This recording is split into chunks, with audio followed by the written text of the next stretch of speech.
Ini saudara, tanggal 5 September adalah batas waktu yang diberikan oleh masyarakat sipil kepada pemerintah dan juga DPR untuk memenuhi 17 tuntutan jangka pendek. Apakah ke-17 tuntutan ini bisa terwujud atau sebaliknya hanya sebatas janji? Kita bahas bersama dengan Wakil Kepala Staf Kepresidenan Bang Muhammad Kodari, lalu ada analis politik Mas Adi Prayitno, dan kami juga akan mengundang mantan Ketua BEM Unpad Mas Fridian Aurelo yang akan bergabung bersama kami di diskusi pada Kompas Petang. Selamat petang semuanya. Selamat petang. Selamat petang. Mas Yasir, Bang Sehat Kodari. semuanya ya. Saya mau ke Bang Kodari dulu nih. Hari ini deadline-nya Bang, 17 tuntutan rakyat. Bisa terpenuhi nggak nih? Apalagi kemarin salah satu staf susnya Pak Prabowo, Pak Wiranto bilang nih, kalau semuanya dipenuhi bakal repot nih. Atau mungkin Anda punya pendapat yang berbeda nih Bang Kodari? Iya, saya kira sebetulnya sebagian besar itu bahkan sudah selesai sebelum tuntutan dirangkum ya oleh teman-teman gerakan kolektif. Yang mana tuh Bang? Tolong dijelaskan. Misalnya seperti pembatalan tunjangan anggota DPR, perjalanan ke luar negeri, proses terhadap anggota-anggota DPR yang dianggap bermasalah, lalu kemudian proses hukum kepada pelaku penabrakan Afan Kurniawan, tujuh personel yang ada di dalam mobil tersebut, termasuk juga kepada komandan batalion, itu semua sudah berjalan. Dan beberapa tuntutan itu kan sebetulnya juga kalau diberikan konteksnya sebetulnya menjadi jelas. Misalnya soal TNI, tarik TNI dari pengamanan sipil. Ini kan TNI ini kan hadir karena memberikan bantuan, dan dasarnya juga ada Undang-Undang TNI. Di situ salah satunya operasi TNI selain perang adalah perbantuan kepada Polri. Jadi sebetulnya sebagian itu hanya memerlukan penjelasan dalam konteks hukum. Yang kedua sudah berjalan, dan secara substansi saya kira umumnya sudah dipenuhi oleh para pihak yang disebut dalam tuntutan tersebut. Termasuk membentuk tim investigasi independen korban kekerasan aparat selama demonstran ini ya. Ini realisasinya seperti apa? Karena kalau sebatas hanya masih dirembukan, belum ada informasi yang disampaikan secara lugas dari pemerintah kepada rakyat, mungkin akan bias begitu Bang.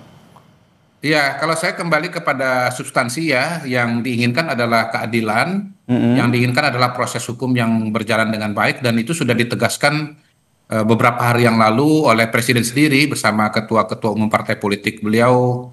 Pak Presiden maksudnya mengatakan dengan tegas agar diproses secara jelas, tegas, dan transparan. Jadi kalau kita bicara substansi, sebetulnya ini semua sudah lagi-lagi sudah dilaksanakan oleh Presiden secara substansi. Oke, secara substansi sudah dilaksanakan begitu oleh Presiden Prabowo Subianto dan pemerintah. Apakah itu saja sudah cukup atau ada perlu langkah konkret lainnya? Saya ke Mas Adi untuk pertanyaan ini. Ya, kalau kita membaca tuntutan rakyat 17+8, ini kan ada dua kategori jangka pendek dan jangka panjang. Yang dibicarakan hari ini tentu adalah kategori jangka pendek yang deadline-nya itu jatuh pada hari ini, tanggal 5 September 2025. Kalau kita membaca target jangka pendek, itu kan ada semacam kurang lebih sekitar 17 tuntutan yang disampaikan oleh kelompok-kelompok aktivis pro-demokrasi yang melakukan demonstrasi. Kalau kita mau jujur, sebenarnya memang ada beberapa hal yang sudah dipenuhi. Misalnya soal tunjangan DPR kan sudah di-stop. Ada sikap partai politik yang menonaktifkan kader-kader mereka yang dinilai menimbulkan kontroversi dan kegaduhan. Tapi memang ada beberapa poin yang misalnya secara eksplisit masih belum bisa diwujudkan. Misalnya soal bagaimana membentuk tim investigasi secara independen untuk mengusut persoalan-persoalan yang kemarin terjadi ya. Terutama meninggalnya kawan kita Afan Kurniawan ya dalam tragedi di depan DPR itu. Kan sampai hari ini juga belum terbentuk. Termasuk misalnya bagaimana partai politik memecat kader-kadernya yang dinilai menimbulkan kontroversi. Yang ada partai politik itu hanya menonaktifkan dan meminta kepada DPR untuk tidak lagi memberikan fasilitas dan tunjangan apapun. Tapi minimal partai politik, DPR dan pemerintah dalam banyak hal sudah mengkonfirmasi tuntutan-tuntutan kelompok-kelompok aktivis yang memberikan sejumlah tuntutan itu. Meski pada saat yang bersamaan ada beberapa hal yang saya kira juga belum terlaksana. Misalnya soal bagaimana terkait dengan kondisi keekonomian, yaitu memastikan bahwa ada langkah-langkah strategis supaya tidak terjadi PHK. Ataupun misalnya ada langkah-langkah konkret di tengah krisis sehingga kemiskinan dan kesulitan rakyat itu bisa ada solusinya. Termasuk misalnya jangan lagi ada upah yang relatif cukup murah dan rendah kepada semua sektor kerja. Kan itu tuntutan-tuntutan di bidang ekonomi. Tapi bagi saya secara prinsip sebenarnya, Nasir, adalah ada beberapa hal yang minimal kita tangkap secara positif. DPR dan pemerintah secara perlahan sudah mulai mendengarkan bagaimana tuntutan-tuntutan publik yang sudah disampaikan secara terbuka. Dan bahkan sejak kemarin kita tahu DPR membuka pintunya seluas-luas kepada kelompok-kelompok aktivis, kelompok-kelompok BEM, termasuk juga aktivis-aktivis Cipayung, dan berdialog, menyampaikan secara terbuka, termasuk juga misalnya meminta kawan-kawan mereka yang saat ini misalnya ditahan, itu juga minta dilepaskan. Baik, tahan sampai di situ dulu Mas Adi, izin, karena sudah bergabung bersama kami juga mantan ketua mantan ketua BEM dari Unpad, dari Firdian. Firdian, sudah dengar suara saya? Iya, terdengar Mas. Ini saya masih di depan. Oke, Anda di lokasi, pertanyaannya apakah tuntutan Anda 17/8 ini sudah dipenuhi atau tidak? Tapi jangan dijawab dulu, kita akan lanjutkan perbincangan kita usai jeda berikut ini. Waktu deadline tuntutan warga sipil 17/8 bisa terrealisasi atau tidak? Saya ke Bang Firdian. Bang Firdian, kalau tadi kata Bang Kodari, ini secara substansi sebenarnya ada beberapa yang sudah terrealisasi begitu. Tapi Anda di lapangan yang mengawal tuntutan 17/8, apakah semua sudah terakomodir? Ya, hari ini saya di depan gedung DPR bersama teman-teman aliansi sipil, ada BEM Kema Unpad, BMKM UGM, KM ITB, teman-teman dari sipil, Kasbi, Salam Empat Jari, ada Bang Ando Vida Lopez tadi dan sebagainya. Kami turun bareng-bareng karena kami menagih negara yang hari ini kita kasih deadline. Hari ini memang hari libur, tanggal merah, tapi buktinya kami sebagai pembayar pajak, sebagai bosnya tetap datang kan. Logikanya kalau bosnya datang, masa karyawan yang nggak mau datang tanggal merah? Artinya kalau bicara tuntutannya sudah dipenuhi apa belum, kami merasa tuntutan kami belum dipenuhi. Contoh yang paling krusial kami ingin dorong adalah tim investigasi independen untuk korban kekerasan aparat selama sepekan terakhir. Gini, kami tidak berharap aparat itu fokus kepada pencarian makar. Ya udahlah, kalau makar silakan kerja-kerja bin, Intelkam, Bais untuk mencari siapa makar. Jujur kami geng Solo, geng Ijo, geng Coklat, kami nggak ngaruh, nggak peduli gitu. Kami peduli soal 10 teman kami yang meninggal di tangan negara, 3.000 teman kami masih ditahan oleh polisi, Del Pedro, Direktur Lokataru ditahan polisi, teman-teman kami 8 orang masih hilang entah kemana. Itu yang kami pedulikan. Dan dengan cara apa kami mewujudkan keadilan korban? Tim investigasi independen. Karena kalau nggak independen, jadinya kayak di Bandung, Mas. Unpas sama Unisba dengan air mata, polisinya bilang, itu mah kena angin kali. Kan konyol gitu. Itu yang kami rasakan, Mas. Baik, di sini juga ada Kepala Staf Kepresidenan Muhammad Kodori. Saya ingin minta tanggapannya. Ini kapan tim investigasi independen korban kekerasan ini dibentuk? Ya, kembali lagi sebetulnya kepada substansi ya, karena seperti saya sampaikan tadi bahwa proses hukum itu bahkan sudah berjalan dari hari kedua setelah peristiwa dalam kasus Afan, sudah langsung diproses secara hukum, sudah diproses secara etik ya, dan begitu dilihat dianalisa ada potensi pidananya, semuanya juga sudah berproses dan sedang berproses pada hari ini, dan beberapa tindakan tegas sudah dilaksanakan. Misalnya untuk driver rantis itu sudah demosi 7 tahun, kemudian untuk komandan batalion itu sudah kalau saya tidak salah sudah diberhentikan ya dari jabatannya begitu. Jadi proses ini pasti bertahap, tetapi saya kira kita semua bisa mengikuti prosesnya dengan terbuka karena umumnya disiarkan oleh televisi begitu, Pak Yasir. Karena kita lihat tidak hanya satu gitu ya korbannya, tapi ada 9 lainnya. Jadi kembali lagi pertanyaan saya, mewakili apa yang disampaikan oleh Firdian tadi. Jadi dibentuk nggak nih tim investigasi independennya? Saya kira ini sedang berjalan ya, proses secara simultan. Karena ada banyak kasus pada saat yang bersamaan, ada yang meninggal.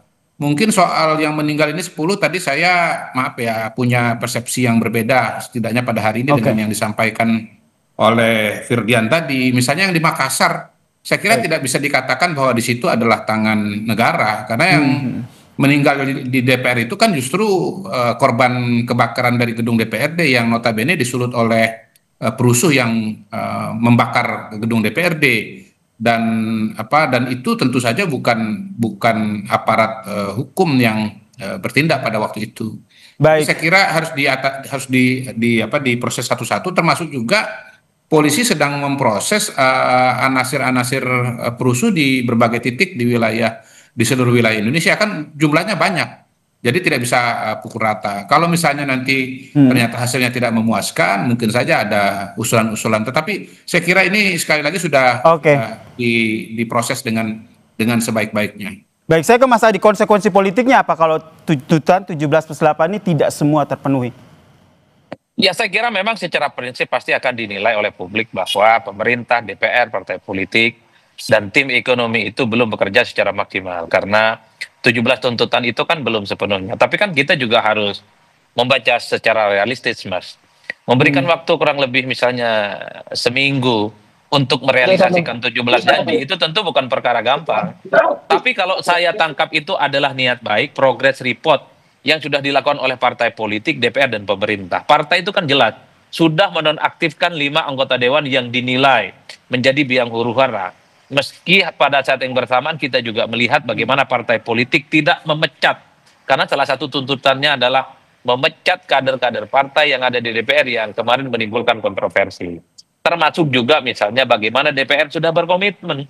Tak ada lagi tunjangan, tak ada lagi moratorium untuk keluar negeri dan semacamnya. Bagi saya ini sudah sebagai bagian dari modal besar. Meski pada saat yang bersamaan harus kita akui, kalau tuntutan-tuntutan jangka pendek 17 poin ini tidak sepenuhnya tidak dipenuhi, saya yakin bahwa kelompok-kelompok aktivis yang menyuarakan 17+8 tuntutan rakyat ini akan dimasukkan pada agenda-agenda jangka panjang. Karena dalam banyak hal agenda jangka panjang dan agenda jangka pendek itu saling beririsan satu sama yang lain. Tugas partai, tugas DPR, tugas presiden, tugas kementerian, termasuk juga tugas bidang ekonomi. Baik, saya ke Firdian. Firdian, mumpung ada Bang Kodari nih, Wakil Kepala Staf Kepresidenan. Dari tuntutan Anda yang 17 tuntutan warga ini, apa yang paling urgent yang ingin disampaikan agar hari ini ada ini?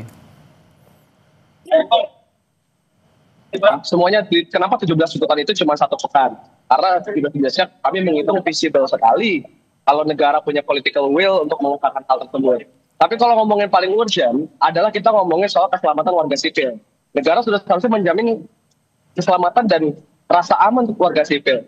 Salah satu kami inginkan adalah bebaskan seluruh demonstran yang ditahan oleh kepolisian tanpa syarat, tanpa bergen, tanpa daya tawar, tanpa diotak-atik dan lain sebagainya.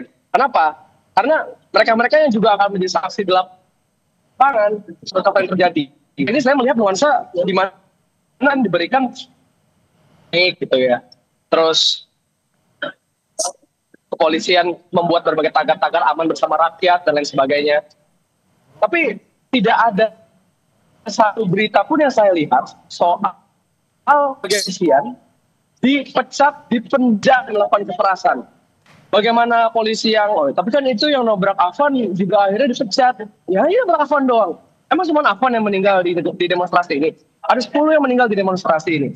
Ada ribuan yang luka-luka. Satu teman saya anak 4, dia diculik oleh aparat, kemudian dia sekarang ada dalam posisi koma. Nggak ada di berita, nggak ada. Tapi itu nyata dalam. Itu poin saya kalau ngomong itu ya adalah keadilan sembari parsial. Karena bagaimana tadi DPR, reformasi partai politik dan lain sebagainya. Oke, silakan Bang Kodari tanggapannya. Ya, kalau bicara mengenai perhatian kepada korban, ya sekali lagi tidak bisa dipukul rata. Ini Dek Firdian kan sudah mengulang 2 kali bahwa 10 korban itu seolah-olah semuanya oleh aparat. Padahal saya kira kita semua yang mengikuti pemberitaan sepakat bahwa setidaknya yang di Makassar itu ya 3 dari 4 orang itu adalah korban dari kekerasan atau dari perusuh. Nah, memang kita harus mencoba juga membaca dari kacamata teman-teman kepolisian bahwa yang di lapangan itu kan memang ada demonstran tetapi juga ada perusuh begitu. Jadi kalau langsung dilepas semua juga ya balik lagi kan proses hukumnya kan harus dijalani begitu loh. Bahwa sebetulnya ini yang ditahan ini adalah demonstran atau kemudian perusuh yang anarkis. Kalau demonstran saya yakin pasti akan dilepaskan. Tetapi kalau perusuh, rasanya kan harus diproses secara hukum begitu. Yang jelas semua ini pasti akan memakan waktu. Saya tahu bahwa teman-teman di pemerintahan berusaha untuk sebaik-baik mungkin untuk memberikan perhatian dan solusi, termasuk misalnya almarhum Afan Kurniawan itu orang tuanya dibantu perumahan dan cepat sekali itu. Kejadian pada hari Kamis, kalau tidak salah hari Senin sudah bisa direalisasi. Dan yang jelas pada hari ini dari 10 itu, lepas dari apapun sebabnya, Kementerian PKP dan Kementerian Kemendagri sekarang sedang mengumpulkan data untuk menyiapkan bantuan perumahan juga. Jadi tidak lepas begitu saja ya Bang Godari ya? Tidak. Oke. Kita tangkap poinnya di situ. Tidak lepas begitu saja, tidak lepas tangan begitu saja. Yang di Makassar itu akan diberikan bantuan nanti hari Kamis minggu depan. Baik, waktu kita terbatas, saya terakhir ke Bang Firdian. Bang Firdian ini masih di sana meminta tuntutan 17+8 ini bisa dipenuhi atau tidak. Sampai jam berapa di sana Anda bersama dengan teman-teman mengawal tuntutan ini? Iya Mas, jadi hari ini nama kita tuh Seruan Aksi Damai, piknik rakyat nasional. Jadi ini pada pulang, semua lagi pada foto-foto aja. Nah, poinnya adalah kami ini sepakat dengan negara yang pengen segala hal disampaikan dengan damai. Toh masyarakat juga pengennya damai kalau misalnya bisa. Makanya poin saya gini loh. Ini kan kita udah damai nih, udah tenang, piknik. Bahkan tadi kita di panggung ada Badru yang nyanyi lalu ingat mati, ingat apa gitu. Kita benar-benar fun itu, santai itu. Poin saya adalah, ini rakyatnya udah santai, udah damai. Nah jangan dong akhirnya negara, baik DPR, polisi, tentara, pemerintah, aji mumpung. Kita yang udah damai malah jadinya dianggap nggak punya daya tawar, nggak punya kekuatan, nggak menakutkan, nggak bisa menggoyang. Jangan kayak gitu. Kami berharap mereka semua mendengar dengan rasa damai ini tidak berarti menghilangkan rasa harapan yang kami ingin berikan. Baik. Dengan aksi damai lantas tidak membuat semangat untuk terus mengawal tuntutan 17+8 ini ya. Kita nantikan seperti apa respon dari DPR maupun pemerintah seperti tadi sudah disampaikan oleh Bang Kodari. Terima kasih rekan-rekan telah bergabung bersama kami di diskusi Kompas Petang kali ini. Ada Wakil Kepala Staf Kepresidenan Bang Muhammad Kodari, lalu ada mantan Ketua BEM 4 Firdian dan juga ada analis politik Mas Adi Praitno. Salam sehat semuanya.